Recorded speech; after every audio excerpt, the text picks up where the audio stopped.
Welcome to week 3A, session 2, where we will continue to discuss the strategic issues facing multinational companies. We will specifically look at political risk, government relationships, and alliances required by certain governments. After completing this week's activities, you should be able to advise on how multinational companies could manage political risk, government relationship, and alliances. The following content will be covered. Firstly, the difference between macro and micro political analysis, expropriation risk, the three-dimensional framework for managing political risk, and managing alliances. Applied to international management, political risk is the unanticipated likelihood that a multinational company's foreign investment will be constrained or negatively impacted by a host government's changing policies. Political risks are more prominent, especially in emerging economies, and the reason is typically or stems from colonialism, where these emerging economies of emerging countries have a mistrust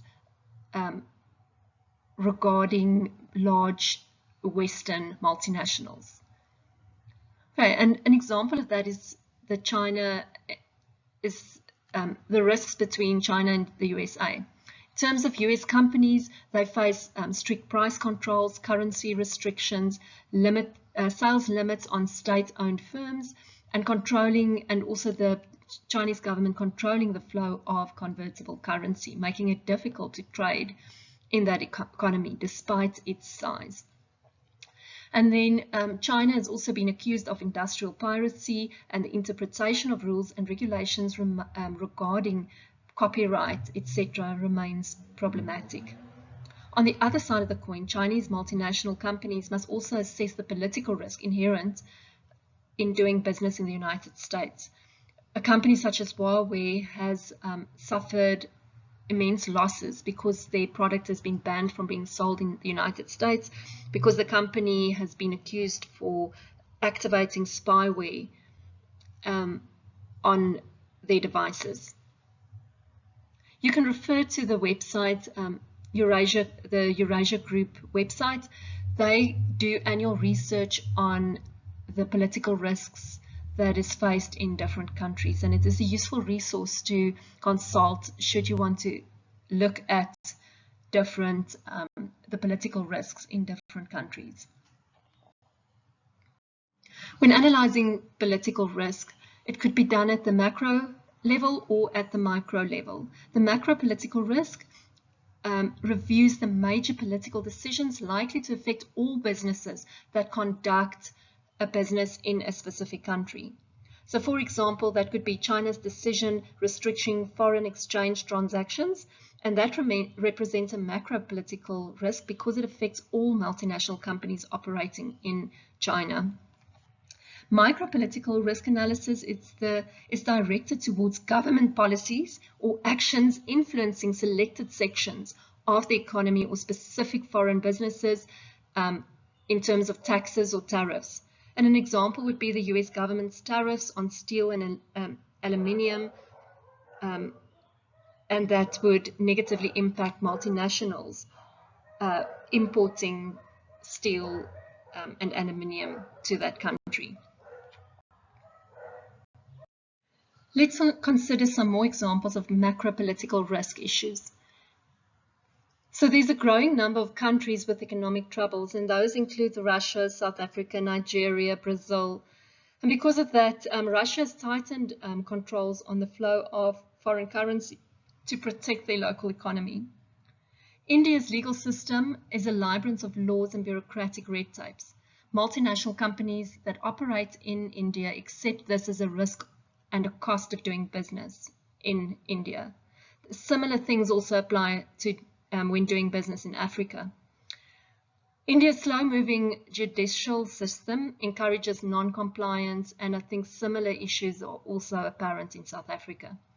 In Vietnam, foreign in Vietnam, foreign investors must establish joint ventures with local partners, and the same was also true in India until 2009. And Central, if not Eastern Europe, appears to be a better bet for for multinational companies to expand their operations. So it is therefore important that especially countries operating in emerging economies look to see how they can improve the political environment to ensure more foreign direct investment in the specific country. So in essence, the issue relating to micropolitical risk relates to the fact that some companies are treated differently from others. And an example would be the American steel makers complained for a long time that foreign steel producers dumped their products in the United States and then artificially lowered prices, which resulted in American companies not being able to meet those prices, etc. And then in 2018, America introduced the steel tariff that impacted not only the steel producers, but also multinational companies that manufacture products that has steel in it, such as washing machines and cars, and that to a large extent negatively impacted those multinational companies operating in America. We had a similar situation in South Africa with dairy farmers, where Italian dairy products were dumped in South Africa due to certain incentives that the Italian government gave to dairy farmers. And they were then able to produce those products cheaper and basically having a negative impact on dairy farming in South Africa. Another example would be the EU that examines all mergers and acquisition and has the authority to block them. In South Africa, we have the Competition Commission, which also look at the competitiveness of certain transactions, and if it is perceived to be anti-competitive, those transactions will be blocked. Sometimes it is not clear whether it is a macro political risk that is at work, but what is more important is that companies identify the risks associated with certain policies or government legislation that could be passed. You can now stop this recording and watch Professor Timothy Deviney's lecture on social political risk. The lecture covers all aspects of political risk and also how companies could mitigate those risks. It includes an example of how Boeing, through their structures, and have managed to mitigate certain political risks. Please note that it's important to watch this video because the content is examinable. We will now look at the three-dimensional framework for assessing political risk. You will find this framework and its discussion in your prescribed textbook. So we will look at each of these aspects individually, but it is a function of the general investments, which could either be conglomerate, vertical, or horizontal investments. And then base the risk then. So firstly, you assess what type of general investment there is, whether there is transfer risk, operational risk, or ownership control risk. Then it would be looking at special investments and how those investments could assess in mitigating certain of these political risks.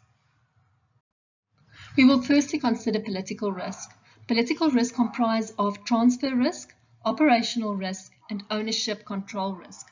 Transfer risks stem from government policies limiting transfer of capital, payment, production, people, and technology in and out of the country. Examples include tariffs on exports and imports, as well as restrictions on exports, dividend remittance, and also capital repatriation. In South Africa, we have strict tariffs on the import of, or very high tariffs on the imports of motor vehicles and technology, and also clothes or textiles, and that is to protect the local industries. Operational risk that result from government policies and procedures that directly constrain the management and the performance of local operations. The examples would be specific price controls, where you're not allowed to charge a higher price than for your products or services than the standard price. Certain financing restrictions where only a certain part of financing could come from international markets. Export commitments, and that is also present in South African automotive industry. Taxes on certain industries such as the sugar tax and local sourcing requirements. In South Africa, we also have the BE Act that falls under operational risks. Ownership and control risks, those are risks that relates to government policies or action that inhibit ownership or control of local operations. Examples would be foreign ownership limitation, pressure for local participation, confiscation, or the expropriation or infringement of property rights. Within the Indian market for a long time, foreign companies were not allowed to outright own companies in India. Secondly, a multinational company wanting to enter a country will consider the general nature of the investment. In a conglomerate investment, if the goods or services produced are not similar to those produced in a home country, it is associated with a high risk because foreign governments could see it as providing fewer benefits to the country and more benefits to the multinational company. Vertical investments, those include production of raw material or intermediate goods that are to be processed into final products. These investments run a risk of being taken over by government because they are export orientated. And those would typically be things, for example, if you have a mine in South Africa, etc., those the raw products are not processed in South Africa, they exported overseas, and because of that, it runs a higher risk of being expropriated. Horizontal investments that involve the production of goods or services that are the same as those produced at home. These investments are typically made with the eye towards satisfying the host country's market demands. And as a result, they are not very likely to be taken over because there's direct benefit for the people of the country in those specific investments. So the third aspect when considering foreign direct investment in a country, the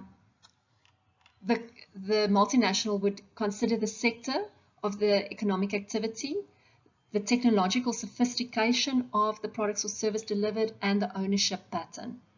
So the primary sector, that is agriculture, forestry, mineral exploration and extraction. Industrial sector, that is the manufacturing operations, and service sector that involves transportation, finance, insurance, and all management consulting activities. So the special nature of the foreign direct investment can be categorized as one of 5 types.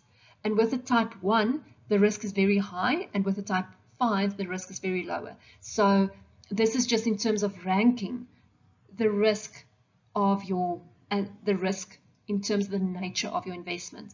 So if your investment is in the primary sector industries, the risk is usually very high in terms of expropriation. For example, agriculture, forestry, because governments and people in that country believe that the land and the resources offered by the country belongs to the people of the country and should be used to the benefit of that country. So for a foreign company to operate any agricultural, forestry, or mineral type of company, it involves a lot of risk. Firms with technology unavailable to the government should the firm be taken over, have a lower risk because that specific country do not have the skills to operate the specific technology. And then also wholly owned subsidiaries have a higher level of risk than partially owned subsidiaries, joint ventures, or alliances. So when you enter a foreign country, these are the things that you need to consider: the sector, types of technology available, and the ownership, the method of establishing the investment in that specific country. So finally, in terms of managing political risk, the framework can assist multinational companies to identify the most important political risks and quantifying the possible impact of those risks. After that, the multinational company should develop strategies to mitigate political risks. These strategies could include relative bargaining power, integrative protective or defensive techniques, and proactive political strategies.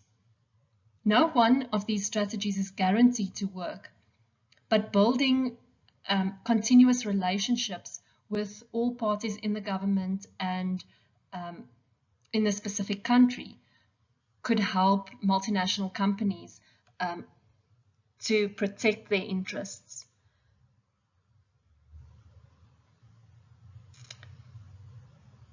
When we look at multinational or relative bargaining power analysis, this is when multinational companies work to maintain a bargaining power position stronger than that of the host country. Over time, this bargaining power is expected to decline and multinational companies can lose the balance of power. To prevent this from happening, firms need to develop capabilities to retain their leverage position over the host government and to prolong that leverage as long as possible. So that the aim is for the host country to believe or to be convinced that they stand more to lose than to gain by taking action or negative action against the company. So if a company is able to do that, they've minimized political risk by establishing an effective bargaining position. Gaining a bargaining power depends on many factors, such as the host country's perception of the multinational company's size, experience, and legitimacy. The second strategy is integrative, protective, and defensive techniques. And this involves the multinational company's attempt to protect themselves from expropriation or to minimize government's interference in their operation. And they use this integration and implementation of protective and defensive techniques. Integrative techniques are designed to help the overseas operation become a part of the host country's infrastructure. The objective is to be perceived as less foreign and therefore likely to be the target of government, and therefore less likely to be the target of government action. On the other hand, protective and defensive techniques are designed to discourage the host government from interfering in the operations, mainly by avoiding complex ties to the host country's economy. In contrast to integrative techniques, these actually encourage the non-integration of the enterprise in the local environment. Proactive political strategies. And then despite the general trends of developing countries seeking multinational company investment, many developing countries continue to engage in practices that effectively overrun or renegade past deals. Because government policies can have a significant impact on business activities and many governments face competing pressures from a range of stakeholders, corporations must adopt various proactive political strategies, both to affect government policies and to respond to competitors' efforts to influence policy. Proactive political strategies could include the following: formal lobbying, campaigning, or providing campaign finance, which could be seen as unethical. But currently in South Africa, where you have to declare all campaign financing, the ethics becomes less of an ethical issue. Seeking advocacy through the embassy or the consulates of that home country, and then more formal public relations and public affairs activities such as grassroots campaigning or advertising. And then another option is then to engage in alliances or joint ventures, which could significantly improve the success of the multinational company in the international markets. These are specifically apparent in emerging economies and such as India, and then managing the relationship inherent in the alliance, especially when governments are involved, can be specifically challenging. But when companies engage in such alliances, it becomes the alliance partners would typically engage in terms of the political interventions. And that is it on political risk. It is important that you have an overarching view of political risk, how to identify it, and to recommend mitigating actions.